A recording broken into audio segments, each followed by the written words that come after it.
Shiur Leilu Nishmat Mesod Ben Nissim Bet Hashem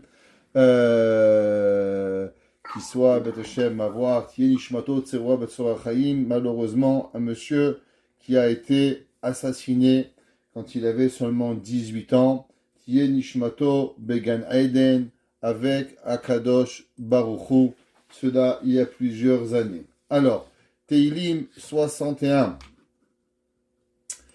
Alors, pourquoi on lit le Teilim et après l'histoire du Teilim? Alors, Zoat Fila Mar David. Ouais. Encore une fois, on va voir plusieurs raisons pourquoi il a été écrit David Amelech. Et David Amelech, quand il s'est sauvé de Shaoul, et il va écrire ce Teilim. On va voir un peu plus que ça d'après le Malbim. Vekol marchevotav bakashato haya le'arich lo yamim. Ouais, on va voir qu'après tout, on va se poser une question. La Gemara nous a enseigné, on connaît cette Gemara, qu'on en a parlé souvent dans ce cours. La Gemara, elle nous dit que Shammai et Hillel, ils sont arrivés à une conclusion qu'il otov liot ha'adam levado. Qu'il n'est pas bon à l'homme d'être créé. L'homme, tous les jours, quand il est créé, il a des tentations. Il se lève le matin, Yetzerara de Modéani, Sheakol, Boreperi Adama, Mezonot, Lachonara, Rechilut. Il est du matin au soir bombardé de difficultés. La Gemara nous dit que Shammai et Hillel, ils sont arrivés à la conclusion que Tov la Adam Shelo Nivra. Il est préférable à l'homme de ne pas avoir été créé. Si c'est cela, on doit se poser une question. Comment se fait-il que David Amelech, il a tellement remercié Hachem de vivre? Je vais vous poser même une question. Comment se fait-il, si l'homme, vivre n'est pas le but de la vie, alors comment ça se fait que tous les matins on dit Modéani lefanecha melech hayvekayam shechezata binishmati bechem laraba emunatecha? Pourquoi tous les matins on remercie Hachem qu'on est vivant? Si Béhémet, l'homme être en vie est un supplice, pourquoi on ne peut pas seulement dire à Akadosh Baruch Hu, prends notre neshama? Pourquoi on ne peut pas se suicider? Quel est le but de la vie? Alors, on va voir que David Amelech, il va répondre à cette question dans Teilim. Et quelle est la ségoula du Teilim? La ségoula du Teilim, elle est l'emi chez Sovel mi pechadim bebeto. Vous savez, il y a une des grandes maladies du 21e siècle, qui a commencé au 20e siècle, la peur. La peur de l'inconnu. La peur, c'est quelque chose qu'on ne peut pas tous comprendre, et c'est irrationnel, il n'y a rien de rationnel. Il y a des gens qui ont peur du noir, il y a des gens qui ont peur de traverser la rue, il y a des gens qui ont peur de sortir de chez eux. C'est pas vraiment explicable. Demander à un enfant d'aller dans une chambre toute noire, j'ai peur. Pourquoi tu as peur?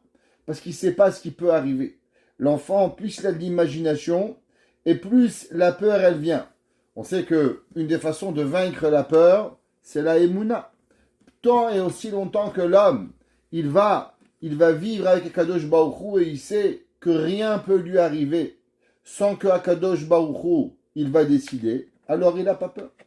Le Rambam, il nous dit, d'où est-ce qu'on a la mitzvah de Emouna? Rappelez-vous, du fait qu'il y a une mitzvah, une halakha, que quand le peuple juif, il va à la guerre, vous savez qu'elle a la guerre chez nous, c'est pas n'importe qui, c'est pas les plus grands bras qu'on prend à la guerre, et on prend les plus grandes mitraillettes.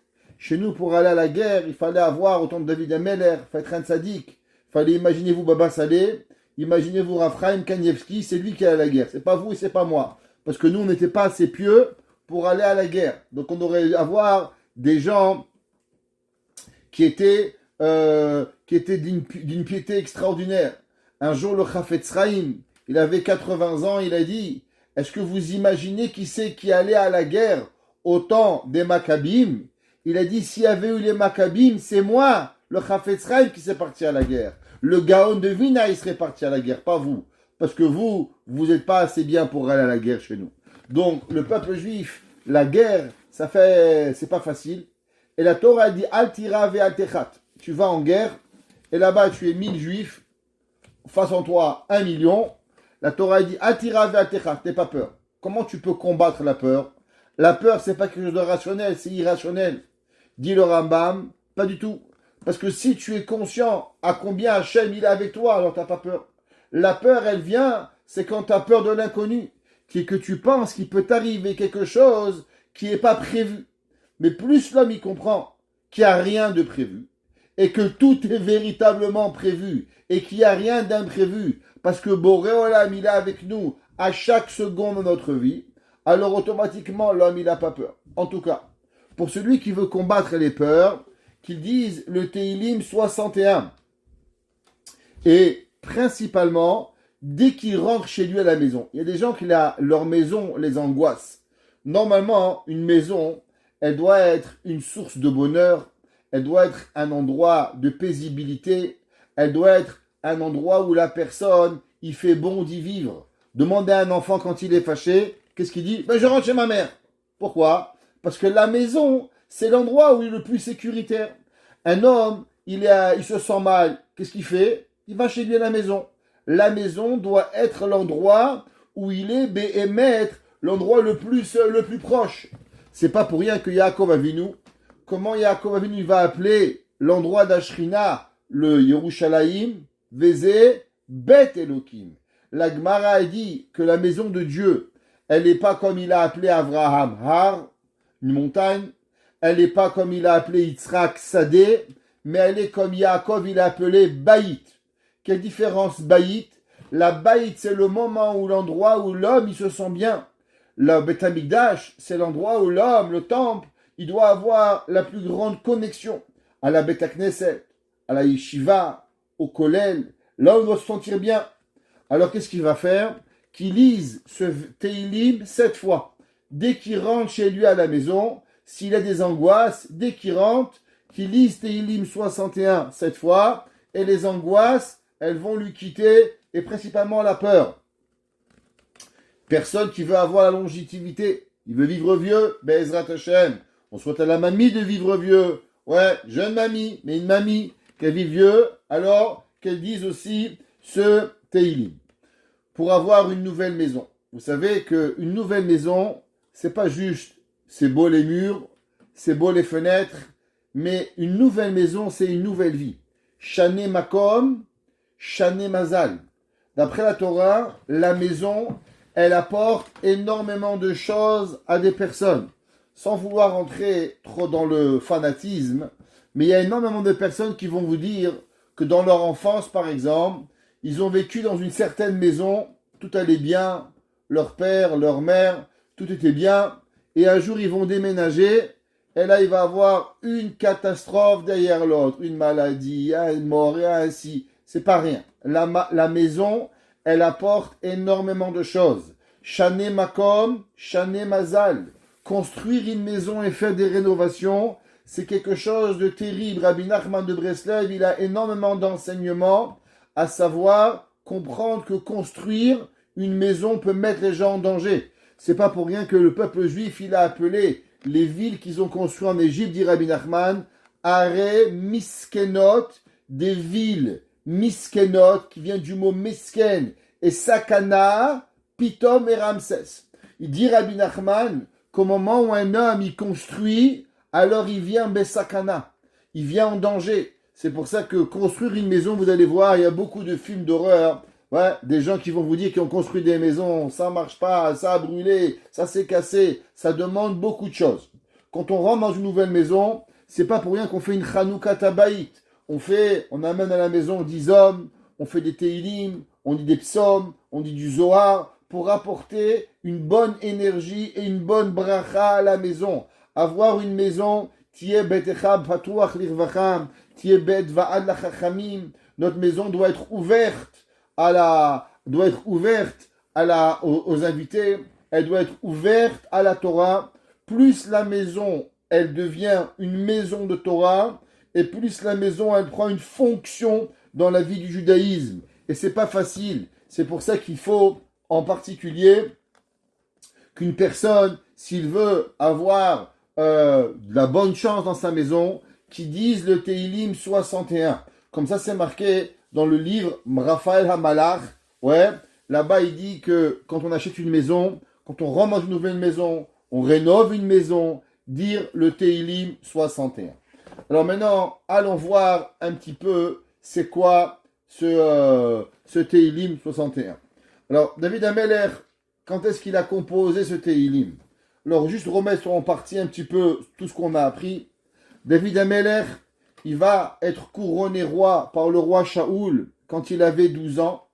Chez moi, Navi, pardon. Shaoul Ameller régnait seulement 3 ans. À ce moment-là, David Ameller, il va passer 10 ans de sa vie avec énormément de souffrance. David Ameller, il va être malheureusement en grande souffrance et poursuivi par son beau-père Shaoul. David Ameller va mourir à l'âge de 70 ans et il va régner 40 ans. 33 ans sur tout Israël et 7 ans sur Hebron. En tout, il va régner 40 ans. Ça veut dire, faisons les calculs simples, David Ameller, il va régner de l'âge de 30 ans jusqu'à l'âge de 70 ans. De l'âge de 12 ans jusqu'à l'âge de 30 ans, David Ameller va être pourchassé par son beau-père Shaoul. Il va être en pourchasse de guerre, il va risquer sa vie pratiquement tous les jours de sa vie. Imaginez-vous que vous passez depuis l'âge de 13 ans jusqu'à l'âge de 30 ans. C'est pas si pire quand même, mais ça laisse du temps pour pouvoir y arriver. 17 ans de pourchasse, 17 ans de guerre, 17 ans qui va arriver. À ce moment-là, David Ameller, Shaoul va mourir, il va reprendre ses esprits, il va redevenir roi. Et là, David Ameller, il va se poser une question. C'est vrai, Baruch Hashem, je suis roi. Qu'est-ce que je cherche dans ma vie? C'est quoi le Tachlit HaChaim? C'est quoi le but de ma vie? Qu'est-ce que je suis en train de chercher? Et David Ameller, il va dire que toute la raison pourquoi je veux vivre, quelle est ma she'ifa? Est-ce que je veux manger? Est-ce que je veux boire? Est-ce que j'ai envie de m'amuser? Qu'est-ce que j'ai fait la guerre à mon beau-père Shaoul? Pourquoi j'ai voulu prendre le royaume de Shaoul Ameller? Qu'est-ce que je veux avec ce royaume? Quel est le but de devenir Melech Israël? Imaginez-vous, vous avez une volonté de devenir président. Qu'est-ce que vous voulez faire? En Amérique aujourd'hui, tout le monde y va commencer la nouvelle à se lancer pour devenir président. Qu'est-ce qu'ils veulent? C'est quoi le but? Avoir du kavod, avoir de l'honneur, vadaï. Quelle est la raison pour cela? Quelle est la raison, encore plus, quand on devient Melech Israël? David Ameller, il dit que toute sa volonté et toute chose qu'il avait, c'était qu'une seule chose. David Ameller, il avait envie que d'une seule et unique chose, être le roi d'Israël et pouvoir être au Beth Midrash et étudier. Par la suite, David Ameller, il va vouloir non seulement étudier plus, mais construire le temple pour être à Kadosh Baruch Hu. Vivre avec Kadosh Baruch Hu. Parce que tout ce que David Ameller, il a fait, les guerres, les milliers d'hommes qu'il a tués, n'a jamais été sa volonté. David Ameller était un berger. La Gemara dit, David, il est le même David Ameller quand il était berger, il est le même David au moment où il était roi. David, dans son cœur, n'avait pas changé. Seulement, il avait voulu une volonté pour pouvoir construire un temple, être proche d'Akadosh Baruch Hu et d'étudier la Torah jour et nuit. C'est quoi le but d'avoir un temple? C'est pas d'amener des corbanotes parce qu'on a fauté, mais c'est de pouvoir ressentir la présence divine. Plus la personne, elle ressent la Kedusha, plus la personne, elle ressent la poussée vers le haut d'être proche à Kadosh Baruch Hu. Et ça, c'était le but de l'évite de David Ameller. David Ameller, comme il dit le Ramchal, on sait tous, ceux qui sont à mon cours, je vois qu'il y en a ici qui sont au cours à Beth Yaakov, la Torah, le Ramchal nous apprend, c'est quoi le but? Leit'aneg al Hashem, de enjoy, d'être heureux avec Kadosh Baruch Hu. David Ameller, toute sa vie, n'a voulu qu'une seule chose, et toute sa vie et toutes ses guerres ne vont être qu'en préparation pour pouvoir être avec Kadosh Baruch Hu. Shivti bevet Hashem kol yemei chayai, ou les vaker be'echalo. David Ameller, il va vouloir toute sa vie être avec Kadosh Baruch Hu. Et c'est pour ça que David Ameller, il dit, Shima Elokim Rinati. On n'a qu'à voir dans le deuxième verset, Shima Elokim, s'il te plaît, Kadosh Baruch Hu, écoute ma chanson veut dire ma prière. Et qu'est-ce que je prie? Akshiva tefilati. Que quoi? Que ma prière elle soit déjà quelque chose. Shima Elokim tefilati, akshiva tefilati. Non seulement tu vas l'écouter, mais je demande, s'il te plaît, à Kadosh Baruch Hu, que tu l'écoutes et que tu portes une attention particulière à ma prière. Le Mizmor, il va se partager en deux. Un, en remerciement par rapport à ce qui s'est passé. David Ameler, au début, il parle et il va expliquer sa volonté d'être roi quand il était encore pourchassé par le roi Shaoul et qu'il était malheureusement d'un côté du monde et rejeté du monde.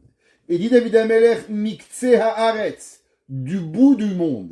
Qu'est-ce que ça veut dire du bout du monde?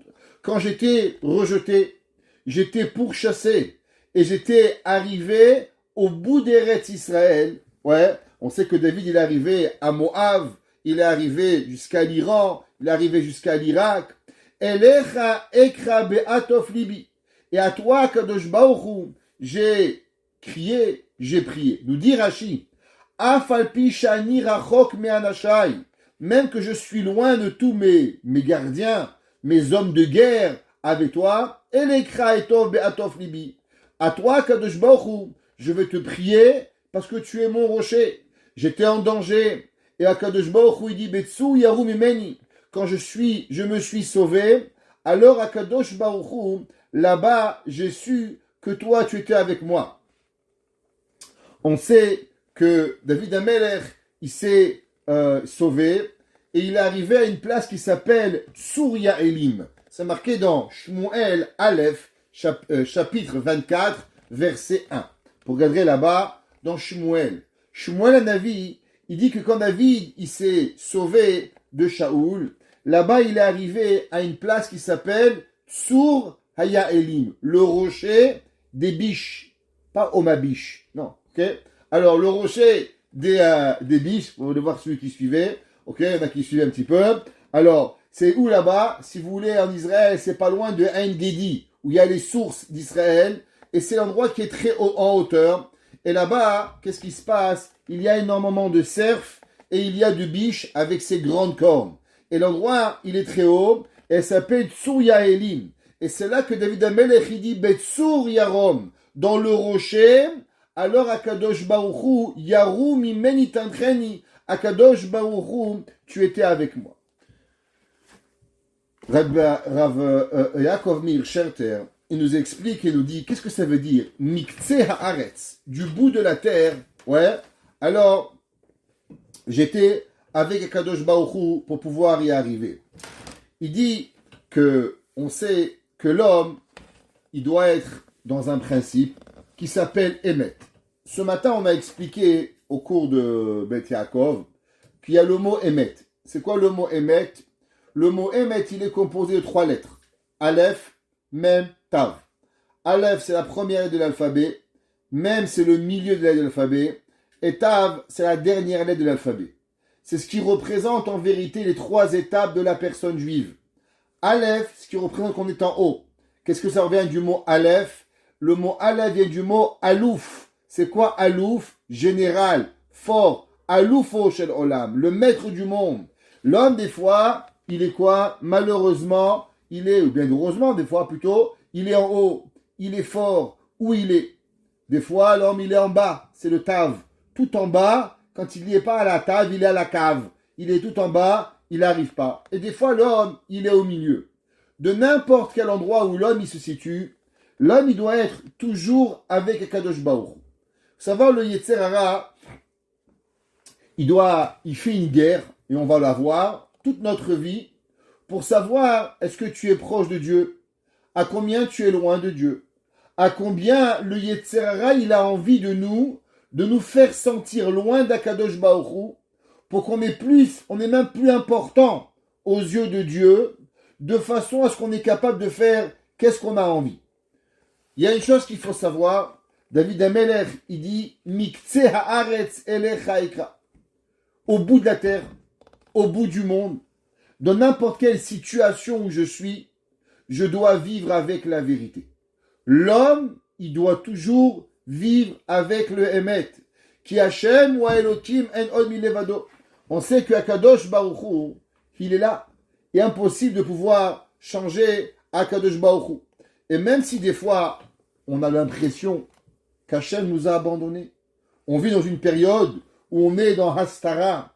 Il y a des personnes qui ne voient pas Hachem dans leur vie. Ils voient malheureusement des maladies. Ils voient des souffrances. Ils voient des difficultés. Chinuch Yeladim, Shiduchim, mariage, Shlom Bayit. Chacun avec sa difficulté. Et on prie, et on prie, et on prie. Et on a souvent l'impression qu'Hachem, il n'est pas là. Il y avait un jour, laissez-moi vous raconter une histoire incroyable. Il y a un jour un enfant, il arrive à la yeshiva, et il dit, Rabotai, Dieu n'existe pas. Hazve Shalom. Les rabbanim, ils lui disent, mais de quoi tu parles? Akadosh Baruch Hu, il est là. Et l'enfant, il dit, non, il n'y a pas de Dieu sur terre. Je suis athée. Il n'y a pas de Dieu. Dieu préserve.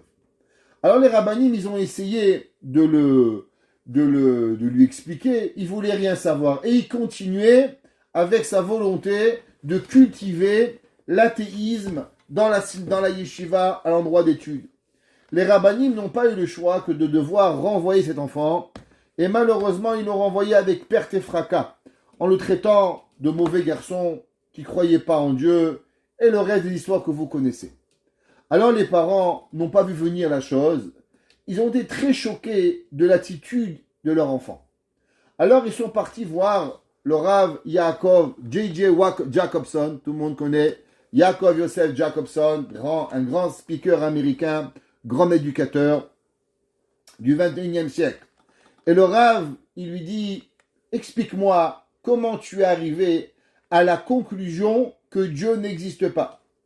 Avant, il lui demande au Rav, dis-moi, est-ce que c'est un sujet que tu as réfléchi ou c'est quelque chose que juste tu as senti ta tête? Il dit non, monsieur le Rav, non seulement j'y ai réfléchi, mais ça fait 5 ans que je réfléchis à ça. Et aujourd'hui, je suis arrivé à une conclusion que Dieu n'existe pas. Alors le Rav lui dit, ok, si tu as vraiment réfléchi au sujet, alors j'aimerais que tu m'expliques comment tu arrives à cette conclusion.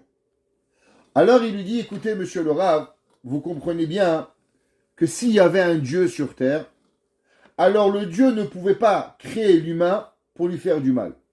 C'est vrai? Eh bien. Akadosh Baruch Hu, immeti imbiriotav. Akadosh Baruch Hu, il a créé le monde pour faire du bien avec l'humanité. Olam chesed ibane. S'il y avait un Dieu, ça veut dire que Dieu, il aurait voulu par tous les moyens que le bien, il existe sur terre. Est-ce qu'on est d'accord? Oui. Le Rav, il voit que l'enfant, il a bien réfléchi. Il dit alors, je vois que tu as compris les principes d'une divinité, de faire du bien, de créer du bien. Alors, tu peux m'expliquer pourquoi tu arrives à la conclusion qu'il n'y a pas de Dieu? Il dit, oui, je vais vous expliquer. Il dit, ma mère, elle est divorcée et elle s'est remariée. Mais malheureusement, le mari de ma mère, c'est un abuseur, c'est un violeur. Tous les soirs, il vient et il me viole. Et tous les soirs, je pleure à Dieu et je dis, Dieu, si tu existes, fais que demain matin, il ne se réveille pas, qu'il arrête de me violer. Et tous les jours, ce monsieur, il vient et me viole. Au bout de 5 ans, je dois arriver à une conclusion. Est-ce que Dieu est d'une souffrance et d'un barbarisme total et d'une méchanceté qui laisse un enfant se faire violer tous les jours? Alors Dieu, il serait la chose la plus méchante qui existe sur terre, la chose qui serait la plus horreur sur terre? Ou bien on va arriver à une autre conclusion, parce que je respecte trop Dieu et je ne peux accepter que Akadosh Baruch Hu, il soit méchant, que Akadosh Baruch Hu, il soit barbare, que Akadosh Baruch Hu, il soit tellement avec pas de compassion. Je dois arriver à la conclusion que Dieu n'existe pas. Alors nous, on entend qu'un homme, il croit que Dieu n'existe pas parce qu'il est méchant. Mais en vérité, il arrive à la conclusion que Dieu n'existe pas tellement il a pitié de Dieu. La réalité, elle est que quoi? Que Akadosh Baruch Hu, il n'intervient pas dans le monde comme nous on croit. Akadosh Baruch Hu, si chacun qui ferait une avéra, un péché, Dieu il interviendrait, il n'y aurait plus de libre arbitre. Si à chaque fois qu'il y avait un gars qui voudrait allumer une cigarette Shabbat, le briguet il lui exploserait la figure, alors on n'aurait plus de Mechalel Shabbat. À chaque fois qu'un homme il voudrait prendre une voiture Shabbat, la voiture elle exploserait. À chaque fois qu'il y a un homme qui voulait tuer quelqu'un, alors le pistolet s'enrayerait. Alors il n'y aurait plus de libre arbitre. L'homme il vivrait dans un homme angélique et pas dans un homme humain. L'enfant n'a pas cette capacité de comprendre. Seulement l'homme il doit savoir que même si l'homme il est au plus profond, au plus bas de l'existence, et que le Yetzer Hara, il veut nous faire croire que ta seule volonté et que ta seule conclusion qui est logique, c'est d'arriver qu'il n'y a pas de Dieu, parce que sinon ton Dieu, il serait le plus grand des barbares.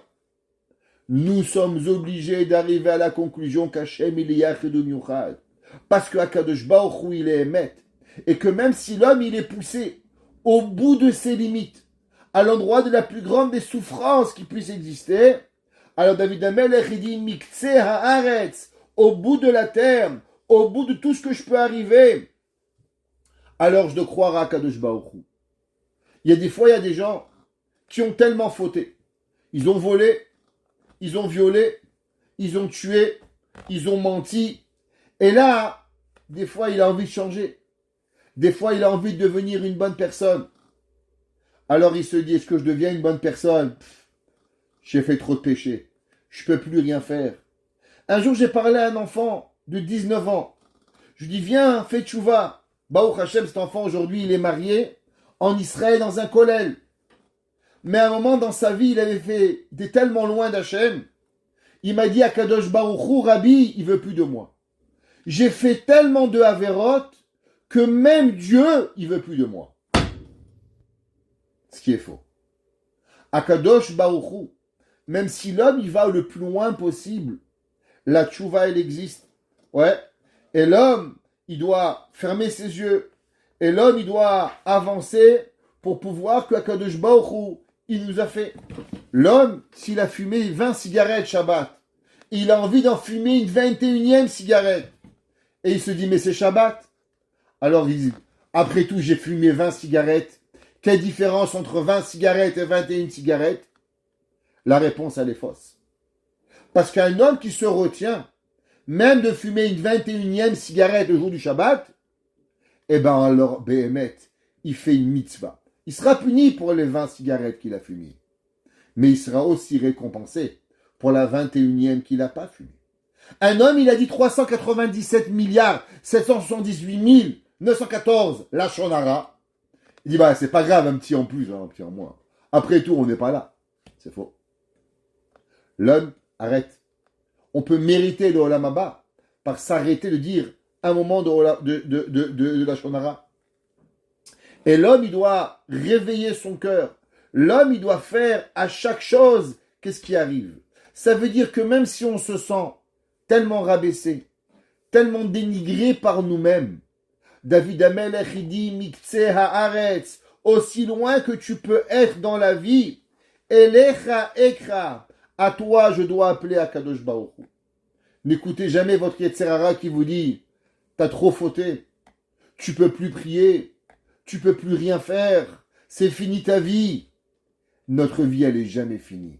On peut toujours arriver à Akadosh Baruch Hu. C'est marqué dans Yeshaya, le verset Yeshaya 46 de Perek, même Vav, Pasuk Bet, il dit d'Yeshaya Navi Yesaya, Shim'u Elai, écoutez à moi, Abir élève. Abir élève veut dire les forts du cœur, Harechokim Mitzedaka, ceux qui sont loin de la justice. Et il dit Rashi, qui c'est Abir élève, les gens forts du cœur? Alors pas les Breslev, hein, ouais, Abir élève, non, c'est pas ça. Alors c'est qui Abir élève? Il dit Rashi, Hem Israël, c'est le peuple juif. Ouais. Asher ma'amatzi met livavam ben haumot venidba kimbo arechokim mitzdaka. Et il dit, c'est quoi? C'est le peuple juif qui a fait des efforts envers Akadosh Baruch. Rashi n'a pas dit qu'on a réussi. Rashi dit pas que nous sommes les vainqueurs. Mais vous savez quelle différence il y a entre nous et les nations du monde? Eh bien, les nations du monde, elles ont arrêté de chercher. Nous, on n'a pas arrêté. Nous, pendant 1948 ans, on a espéré tous les jours d'aller en Israël.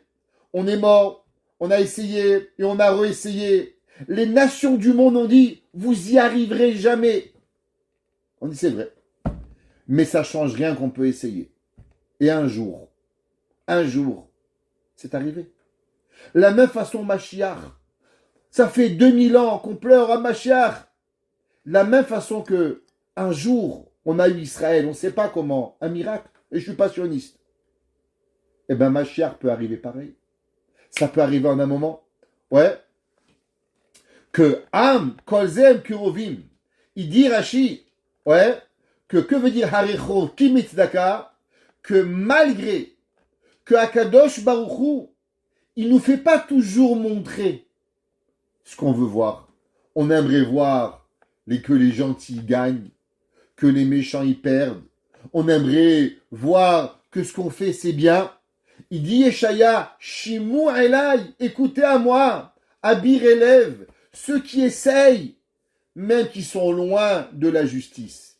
Dit Rashi, que veut dire loin de la justice? Ceux qui essayent et pourtant ils ne voient pas la réalité. Et il dit évidemment que ça veut dire notre pasouk qu'on a appris Miktse Haaretz. Même si des fois on a le sentiment que Dieu, malheureusement, Akadosh Baruch Hu, ne nous écoute plus. On a le sentiment de ne pas vivre avec Dieu.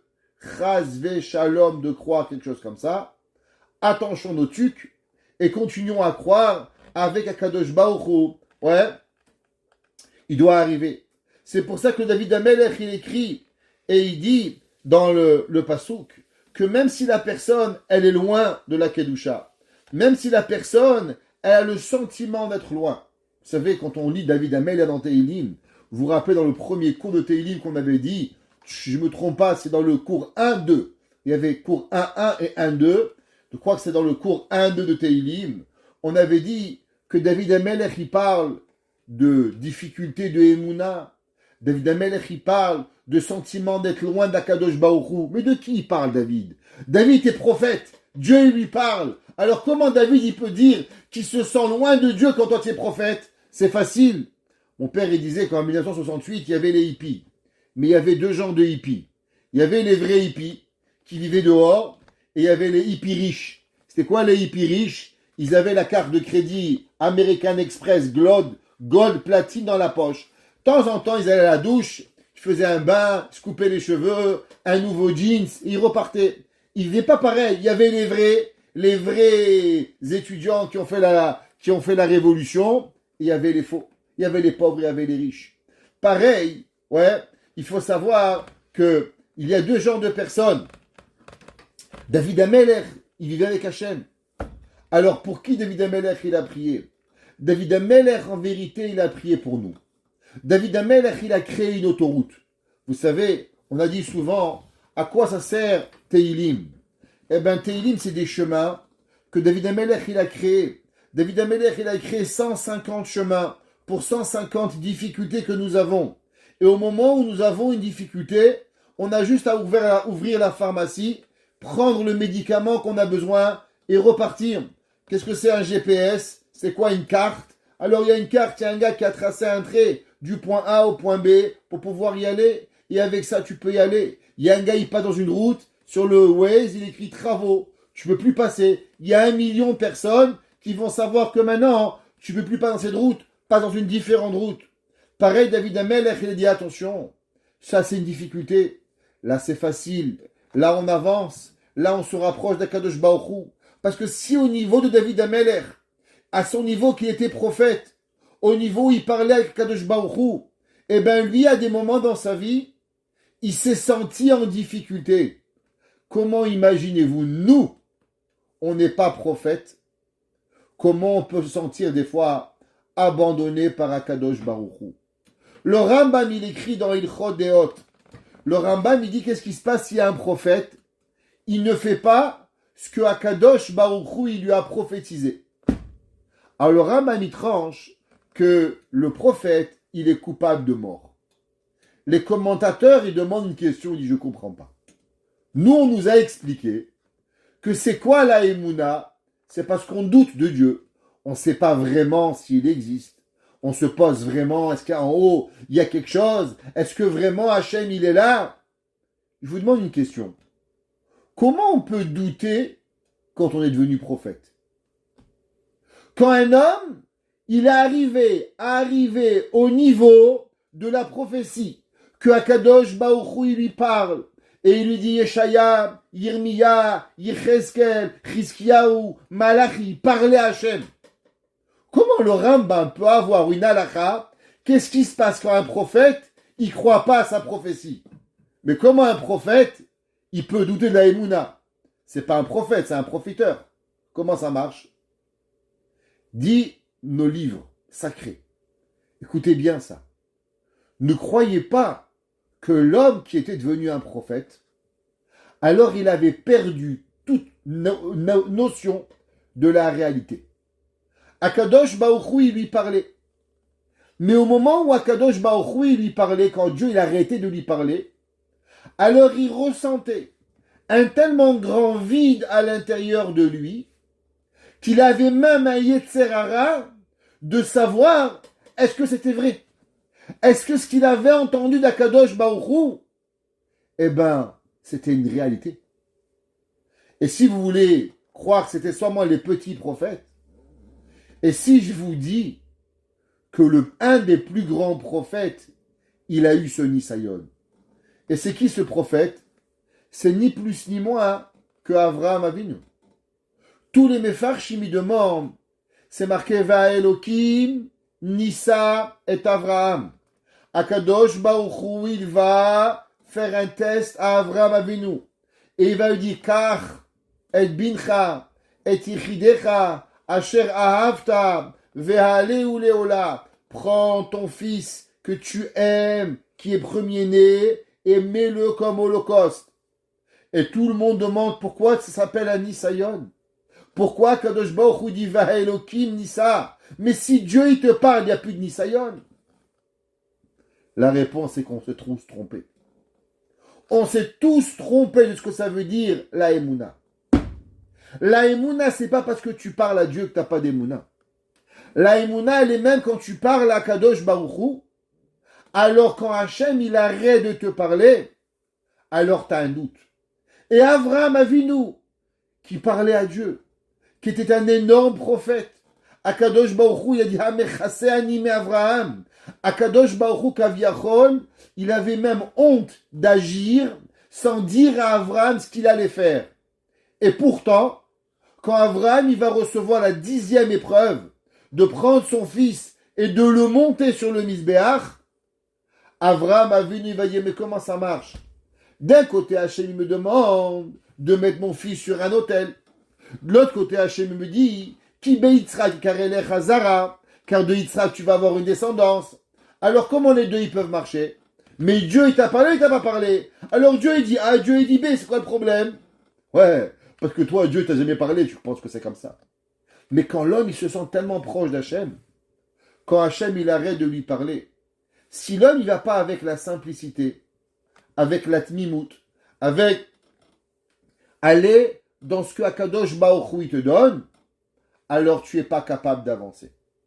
Et en vérité, vous savez, sans prendre trop de temps du cours, mais comment Yitzhak, il a mérité d'avoir des enfants?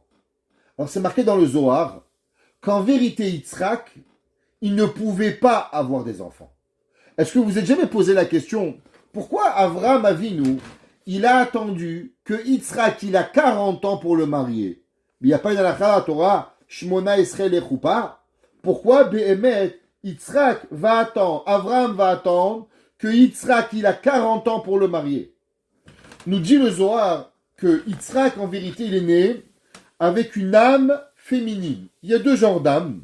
Il y a ce qu'on appelle les âmes masculines et les âmes féminines. Yitzhak était né avec une âme masculine et cette âme n'était pas capable d'enfanter. Quand Avraham il va arriver, il va mettre Yitzhak sur le Misbéach. L'âme de Yitzhak va quitter le corps de Yitzhak. Akadosh Baruch Hu, il va donner une nouvelle âme à Yitzhak. L'âme de Yitzhak, elle va aller chez qui? Chez Rivka. Et c'est pour ça qu'au moment de la Hakeda, au moment où Avraham il met Yitzhak sur la Hakeda, qu'est-ce que la Torah nous enseigne? Que Rivka, elle est née. Et c'est un moment, 3 ans plus tard, quand Rivka a 3 ans, que Avraham peut s'occuper du mariage de Yitzhak. Ça veut dire, qu'est-ce qu'il avait, Avraham? Avraham, il avait une question. Comment c'est possible? D'un côté, je mets Yitzhak sur l'autel. De l'autre côté, tu me dis que Yitzhak, il va avoir une descendance. Comment les deux, ils peuvent marcher? Mais en vérité, c'est seulement à travers les deux principes que Yitzhak, il monte sur l'autel, que Yitzhak pourra avoir des enfants. Parce que si tu enlèves une des deux parties, alors il te manque la moitié de l'équation et tu ne peux pas y arriver. Ça veut dire que nous, souvent, on se demande, mais pourquoi? Pourquoi c'est l'épreuve? Mais ce qu'on ne comprend pas, c'est que cette épreuve, c'est elle qui nous amène à voir où on doit aller. C'est pour ça qu'en vérité, il n'existe pas de début, il n'existe pas de fin, mais il existe seulement ce que la personne, elle peut pouvoir y arriver et elle doit avoir dans sa vie. L'homme, il peut être prophète, l'homme, il peut parler à Hachem, mais l'homme, il peut avoir encore un doute de la Emouna. David Amelech, il écrit Miktseh Haaretz. J'étais pourchassé, j'écrivais des Teilim, je remerciais Dieu, je prophétisais Mizmor les David Mizmor. Mais ça ne change pas que des fois je me suis senti au bout. Souvent vous vous dites, ouais mais moi c'est plus difficile que tout le monde. Hein. Eh bien laissez-moi vous dire, non ça ne marche pas comme ça. David Amelech, le roi David, il a eu des difficultés et il a écrit des choses qui étaient insupportables pour lui, parce que pour nous, elles sont insupportables. Parce que pour nous, on se sent des fois tellement bouché, tellement rejeté. On entend une catastrophe, qu'un terroriste, il prend une voiture, il écrase 2 enfants. On se pose une question, mais qu'est-ce que Akadosh Baruch Hu, il veut de nous? Qu'est-ce que nous, on doit apprendre de là? Qu'est-ce que nous, on doit apprendre? Et on a juste un mot à dire, on est bouche bée. On ne sait pas quoi dire. On ne sait pas quoi parler. Et là, on entend la maman qui nous donne du moussard. La maman qui nous dit, vous savez, un juif, quand il lui arrive un problème, elle dit pas ouf, mais elle dit kouf. Quand elle dit ouf, ça veut dire c'est pas moi. Kouf, c'est le verset 100 dans Teilim, qui veut dire Mizmor et Toda. Alors là, on ne comprend plus. Nous, on aurait dû la consoler. Maintenant, c'est elle qui nous console. Celui qui ne voit pas Dieu ici, il est aveugle. Il faut lui changer les yeux, faire une greffe des yeux. Ça veut dire qu'Akadosh Baruch Hu, en vérité, il nous a appris une chose. C'est qu'il y a des moments dans la vie où tu sais tellement pas quoi dire, tu sais tellement pas quoi réagir, c'est sûrement que ça vient d'Akadosh Baruch Hu. C'est le maître du monde qui te parle. Akadosh Baruch Hu, il nous donne des choses pour qu'on ouvre les yeux et qu'on arrête de se plaindre. On est tellement dans la plainte et la complainte qu'on oublie d'être. David Amelech, il dit Miktseh Haaretz, que l'homme doit voir. On sait que l'homme, aussi loin où il est, alors il doit prier Hachem.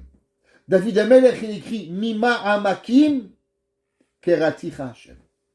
Même quand tu es loin, dans tes problèmes, dans ta salle de bain, dans tes outils en train de réparer ton robinet qui est cassé, t'es miskin, t'es moins 40. Vous vous rappelez, il y a 2 semaines, il faisait moins 50, moins 55. Tu pleures dehors, tu sais même pas comment tu vas sortir. C'est pas grave, ça arrive. Ouais. Alors, l'homme, il doit prier à Kadosh Baruch Hu. Qu'est-ce que ça veut dire? Que l'homme, il doit être, à chaque moment dans sa vie, il doit vouloir devenir une meilleure personne. Ça n'existe pas qu'on veuille stagner. On doit être en permanence une volonté de vivre un moment avec Kadosh Baruch Hu. Même si l'homme, il est le plus loin, l'homme, il doit avoir cette volonté de se rapprocher à Kadosh Baruch Hu. Même si aujourd'hui, comme on a expliqué, ouais, alors on doit faire tout ce qui existe pour vivre avec Kadosh Baruch Hu. j'aimerais prendre quelques secondes de vous lire un Chafetz Chaim incroyable. Il y a un jour, quelqu'un qui m'a demandé une question. Il m'a dit, est-ce que les religieux, vous n'êtes pas un peu trop extrémistes? Pas de la shonara, pas de télévision, pas ci, pas là. Vous savez, vous voyez du mal de partout.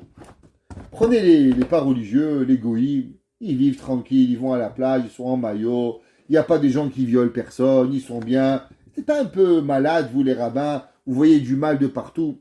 Quelle est la raison pourquoi on doit tellement faire attention au peuple juif? Et plus on est religieux, et plus on fait attention à notre bouche, comment on parle, qu'est-ce qu'on voit, qu'est-ce qu'on entend, qu'est-ce qu'on lève la main. Chaque détail de notre vie, on fait attention. Pourquoi? Alors, le Chafetz Chaim, il écrit dans ce Teilim 61, verset 8. Il dit Chafetz Chaim, Yeshev Olam Lifne Elokim. Il est assis à tout jamais devant Dieu. Chesed ve'emet mi yinso. Rashi dit, qu'est-ce que ça veut dire? Rashi dit, Hamelech le'olam lifne Elokim. Il est assis le roi devant Dieu. Sheu oseg ba'em yu mezumal mezatzro. Que la bonté et la vérité, elles soient avec toi. Qu'est-ce que ça veut dire? Le Chafetz Chaim, il ramène une Gemara, une partie du Talmud, dans la Gemara dans Iruvin, page 86a. La Gemara dit comme ça. Darash Rava Bar Mari. Il y avait un grand rab, il s'appelait Rava. Rava était le chef, leader du peuple juif, et petit-fils de Elia Cohen. Et il a été Doresh Rava Bar Mari. Rava, fils de Marie. Yeshev Olam Lifne Elokim. Qu'est-ce que ça veut dire ce verset? Il dit Ematai Yeshev Olam Lifne Elokim. Quand est-ce qu'il va s'asseoir le monde devant Dieu? Dit la Gemara, Bisman Shechesed Ve'emet. Au moment où la bonté et la vérité, Yinsor, où ils vont être là. Rashi dit, qu'est-ce que ça veut dire? Il dit Ematai Yeshev Olam Lifne Elokim. Quand est-ce que le monde, il va se faire juger devant Dieu? Il dit Rashi, au moment où les riches, écoutez bien, on est tous des riches ici, Baruch Hashem, au moment où les riches, ils font du chesed, et ils donnent à manger aux pauvres, vehem yinsoru, et eux, ils vont les nourrir.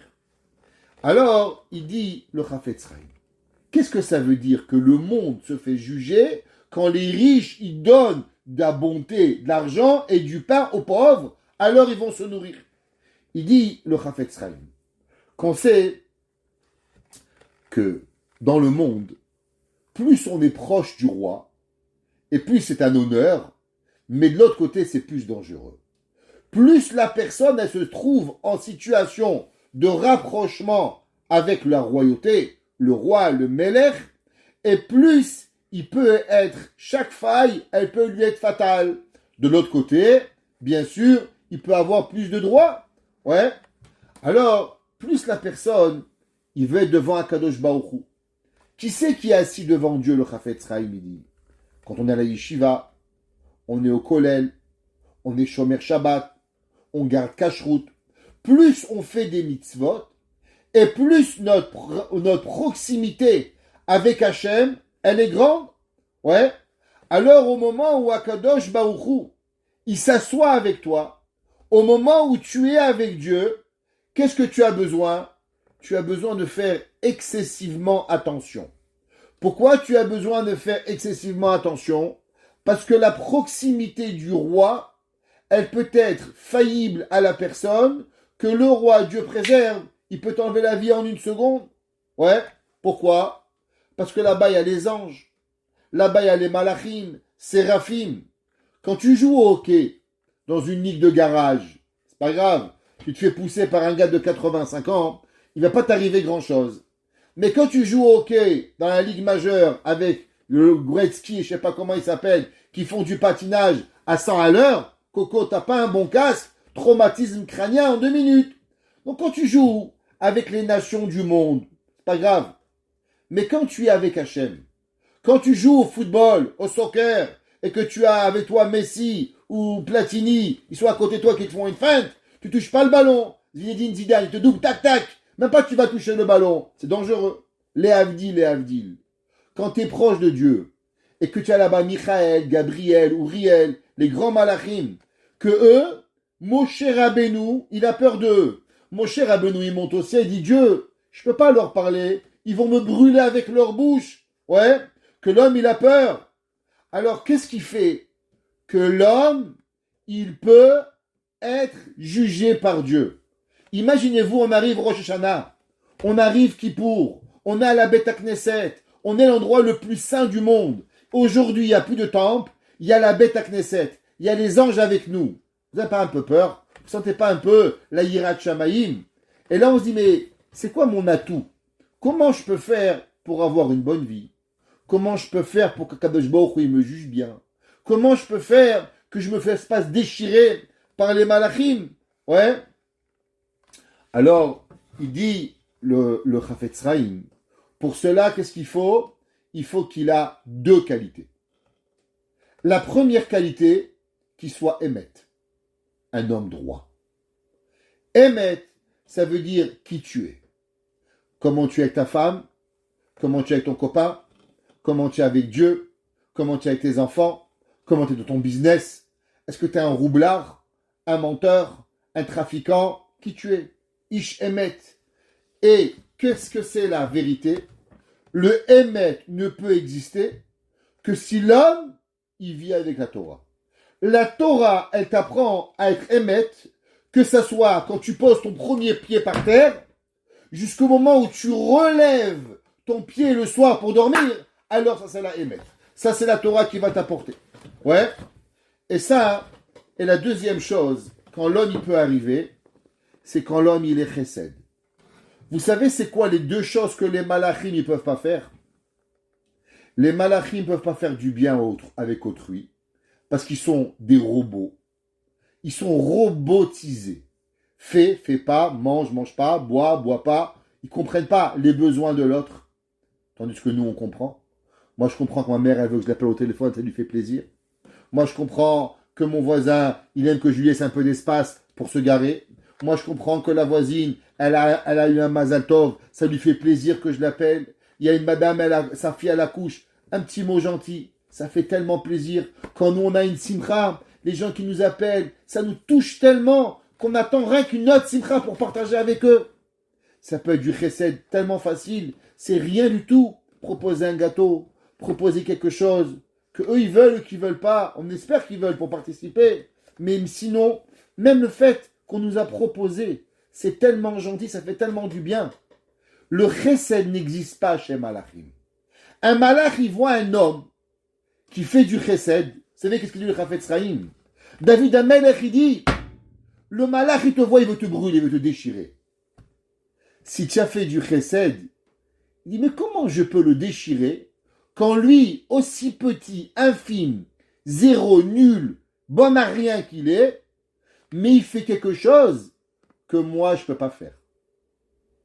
Alors, on a un atout pour être devant Akadosh Baruch Hu, parce qu'on a. Pourquoi tous les matins, on arrive à la synagogue, on met 3 petites pièces? C'est quoi? 3 25 sous, 3 10 sous. À quoi elles servent ces pièces? On va arriver devant Hachem, on dit Hachem, c'est Fatah Tiftach ou Fiagitatecha. À ce moment-là, il arrive Michael, Gabriel, Uriel, il dit Dieu. Attends, je t'explique ce qu'il a fait hier soir. Il a menti, il a volé, je ne vais même pas t'écouter. Mais les 3 petites pièces que tu mets, vous savez qu'est-ce que c'est? C'est pas pour faire marcher l'air conditionné. C'est pas pour faire marcher le chauffage. C'est pour que Akadosh Baruch Hu t'écoute. Parce que s'il n'y a pas ces 3 pièces que tu mets, Dieu, il ne peut pas t'écouter. Les malachim me disent, mais on ne peut pas l'écouter celui-là. Il est un bon à rien. Mais dès que tu mets la tzedaka, tu changes de ligue. Tu n'es plus dans les piouis. Tu n'es plus dans les ligues majeures. Tu es dans les ligues au-dessus des malachim. Tu vois là, les malachim, ils sont là. Toi, tu viens au-dessus. Pourquoi? Parce qu'il y a tzedaka. Quand il y a Emet, les malachim, ils sont descendus sur terre. 2 malachim. Michael et Gabriel. Ils sont descendus voir une petite ville, Sédom. Et je vous promets, Sédom, c'est rien par rapport à New York. New York, Paris, c'est rien. Je vous promets que Béhémet, Sedom Va'amora, c'est moins grave que le monde au XXIe siècle aujourd'hui. C'est moins grave que TikTok. C'est moins grave. En passant, vous savez qu'aujourd'hui, pas seulement les rabbins, moi ça fait des années que je crie contre TikTok, que les politiciens américains vont en guerre pour TikTok pour dire que c'est en train d'abrutir la nation américaine. Pas des rabbins, mais des politiciens et des gens qui se lèvent en disant que ça a été créé par la Chine pour détruire la mentalité américaine, abrutir les enfants américains. Quand Rav Kremizi l'a dit il y avait 5 ans, on l'a pris pour un extrémiste. On m'a dit que je suis un rabbin qui appartenait au Fatah. Mais aujourd'hui, que des gens qui se prononcent le DeSantis, de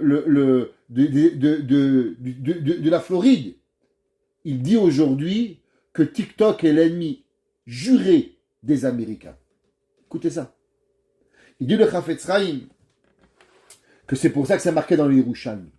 Le Yerushalmi dans Masechet Ta'anit, il dit Ve'asim devarai beficha. Qu'est-ce que ça veut dire? C'est la Torah. Ou betzel yad kisiticha. Et dans ton nom de ta main, je vais te couvrir. Il dit, c'est la bonté, la gentillesse, comme j'ai expliqué. Être gentil avec quelqu'un, c'est tellement facile et tellement beau, et ça prend tellement rien pour refaire vivre une personne, qu'à travers la bonté, et à travers ce que l'homme il peut faire, alors Akadosh Baruch Hu il le couvre. Il dit la Gemara dans Yerushalmi, tu sais qu'est-ce qui se passe? C'est quoi être couvert? Par quel mérite il a mérité Yosef de ne pas avoir de Haïnara, d'être Mashiach ben Yosef? Parce qu'il a couvert sa maman, Rachel, de ne pas être vu par Esav. Alors il dit le Yerushalmi, vous savez, les malachim, ils nous voient, et ils nous disent, on a une kippa, on a des tzitzit. Il dit, mais enlève ta kippa, t'es un bandit. Qu'est-ce que tu fais? Tu dis la shonara, tu mens, tu ci, tu là. Maintenant que tu viens, tu es Dieu. S'il te plaît, Dieu, tu veux m'aider à prier? Il dit, pourquoi? Parler 4 heures de la shonara avec ton grand-père hier, t'as eu besoin de dire Hachem Sefata et Tiftar? Alors pourquoi t'es un hypocrite? Ils veulent nous fermer la bouche, les malachim. Il dit le Yerushalmi, au moment où on met tzedaka et Torah, émet, 2 choses. Un peu de Torah tous les jours, un peu de tzedaka tous les jours, ou betzel yad kisiticha. Akadosh Baruch Hu kaviachol, il met sa grande main sur nous et il nous couvre pour pas que les malachim nous voient nos défauts et qu'on puisse prier avec Akadosh Baruch Hu. Ça veut dire un homme, il veut savoir c'est quoi le passe-partout. Un jour, il y avait Rav Aaron de Belz. Rav Aaron de Belz, il avait une yeshiva. Et il est parti voir un grand donateur. Et le donateur, il lui a ouvert la porte, il lui a dit oui, qu'est-ce que vous voulez? Voilà, j'ai une yeshiva. Il lui a donné comme $10. Il a jeté. Le Rav, il a pris les $10. En sortant, il a vu un juif. Il lui a dit, Rabbi, s'il vous plaît, un peu d'argent pour Shabbat.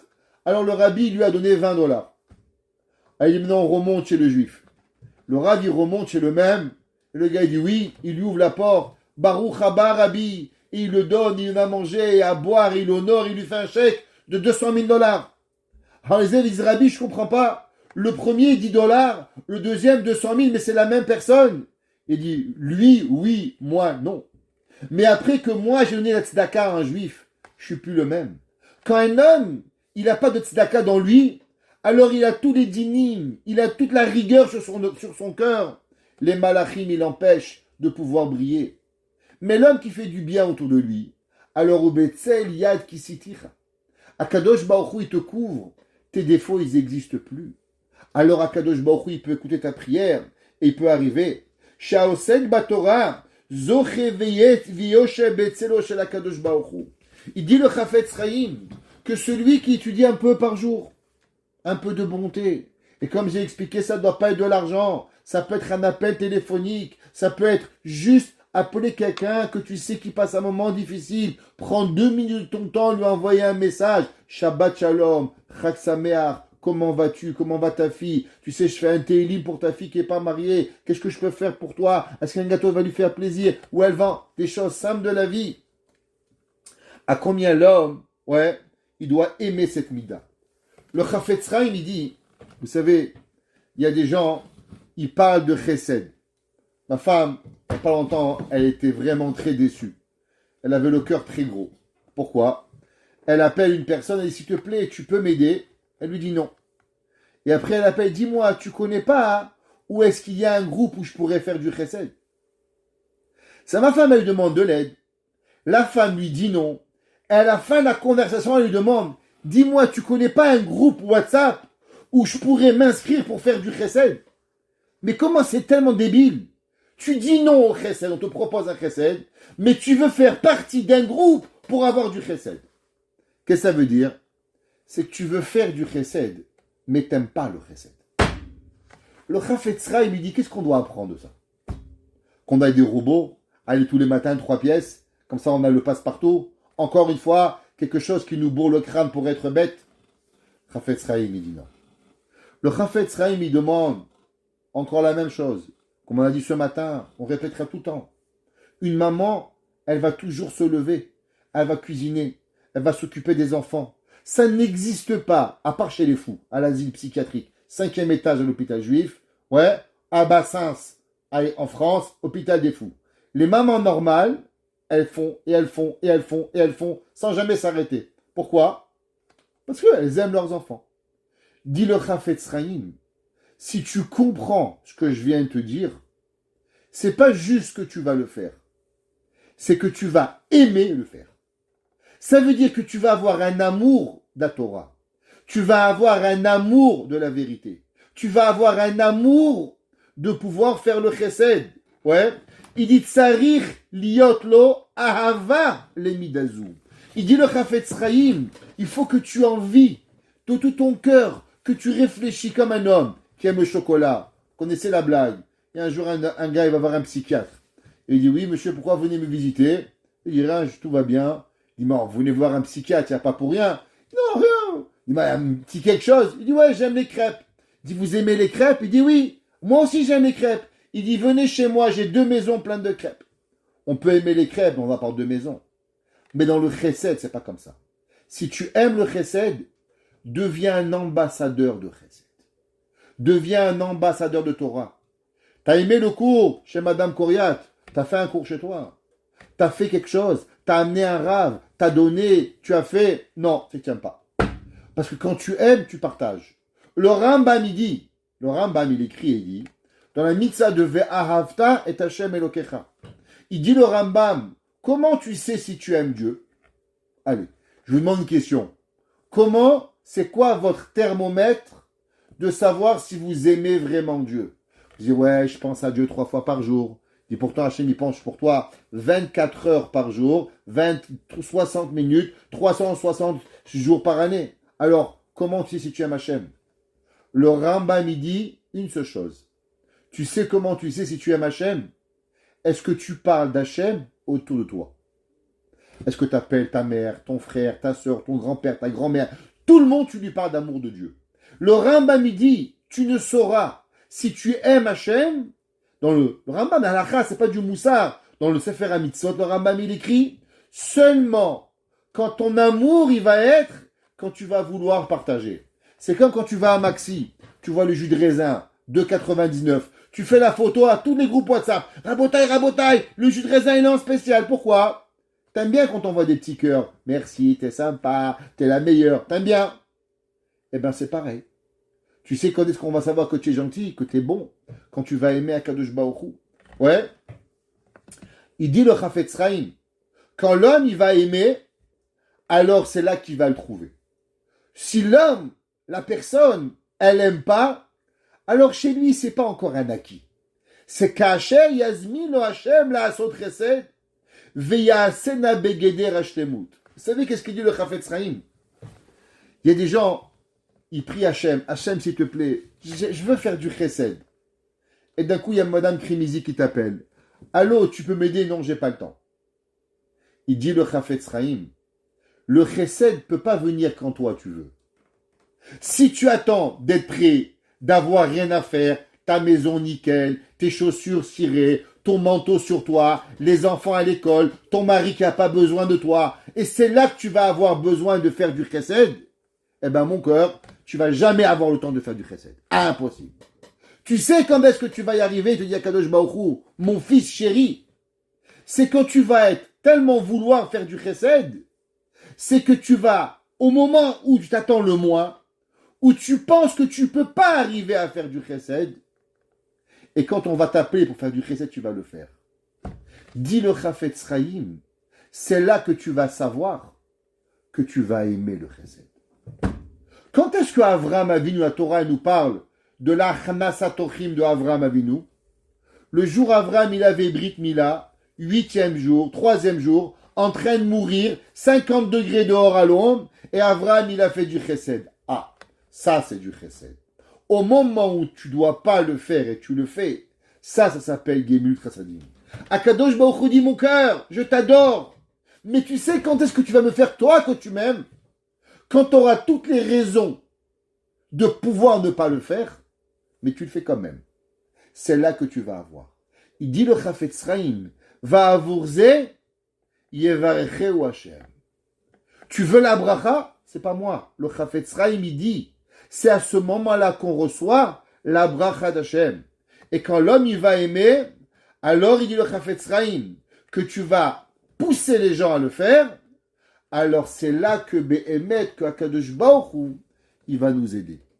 Dit le Chafetz Chaim, à combien on est obligé d'y arriver, à combien on veut arriver, que l'homme, Ken Azamer Shimcha, je vais louanger ton nom, la Ad Shalme Dara Yom Yom. L'homme, il veut louanger Hachem, il veut parler d'Hachem, il veut vivre avec Hachem, il veut partager avec Akadosh Baruch Hu. Tu partages pas Dieu, t'aimes pas Dieu. Tu partages pas le chesed, t'aimes pas le chesed. Tu partages pas la bonté, tu veux pas y arriver. Tu veux pouvoir prier et être écouté, fais quelque chose que les malachim ne peuvent pas faire. Torah et chesed. Et avec cela, Akadosh Baruch Hu, il nous protège. Et tout ce que l'on prie, Akadosh Baruch Hu, il écoute. Et que Akadosh Baruch Hu, il écoute toutes nos prières. Et qu'ensemble, Bet Hashem, on reçoit Yeshuot, mariage, Sheduchim, tout ce que l'on désire. Be binyan hagoel bimera biamenu. Amen.